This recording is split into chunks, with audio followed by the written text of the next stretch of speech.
Welcome to this devotional. Today we are in Numbers 16. I've had several attempts to try to wrestle with this passage and bring it about in a clear and beneficial way. And so the quick synopsis is that Korah, down the line of Levi, rose up with several people. They were insolent and dissident, and 250 of them came along and were frustrated with Moses and said that the whole community is holy enough, that Moses should not be above them. And later on, they grumble about Moses' path that he's taking and the time that it's taking and the promises not kept. The faith of these men in Moses and by substantive properties, God is gone. And not only are they frustrated and doubting, but they are now rising up against. And Moses rejects this, but does not defend himself. He merely says that if you think you are chosen, how about we see who God sides with? And so they prepare for a miracle, and as they play out the miracle, 250 people versus Aaron and Moses are shown to be the righteous leaders. And as the passage continues, we see the leaders of the dissidents taken care of by God.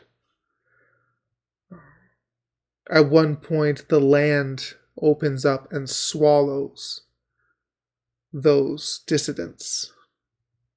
Now, Moses does fall to his knees and plea to God, and the people who were with Korah were given opportunity to show that they did not stand with him.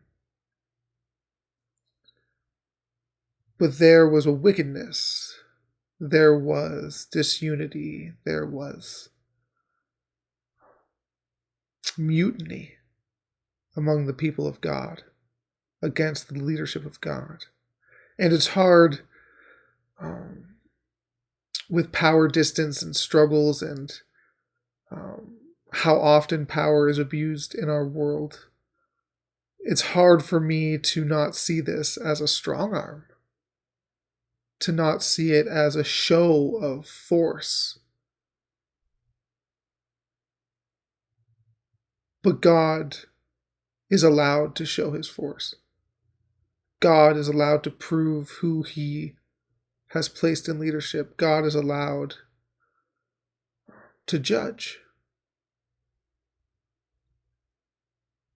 In this day and age, it's hard to know who God has placed in this type of leadership.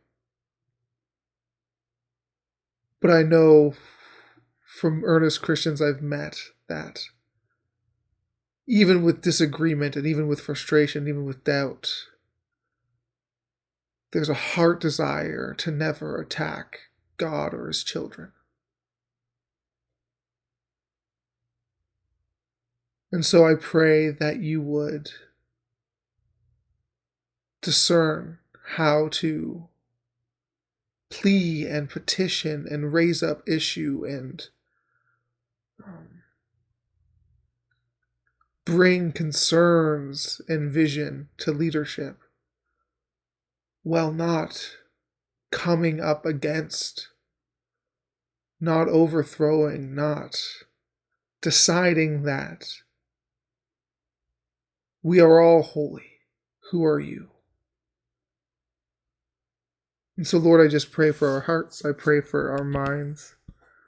I pray that in this day and age we would choose to love each other and be gracious to each other and submit to each other, that those in power in any power would be humble and soft-hearted and sacrificial, and that those who are frustrated, impatient, or struggling to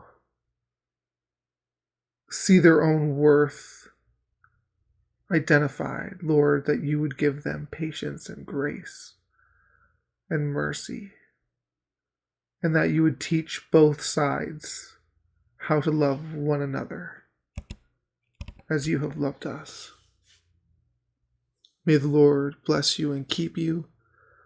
May the Lord make his face to shine upon you. May the Lord be gracious to you. And today, would you know his peace.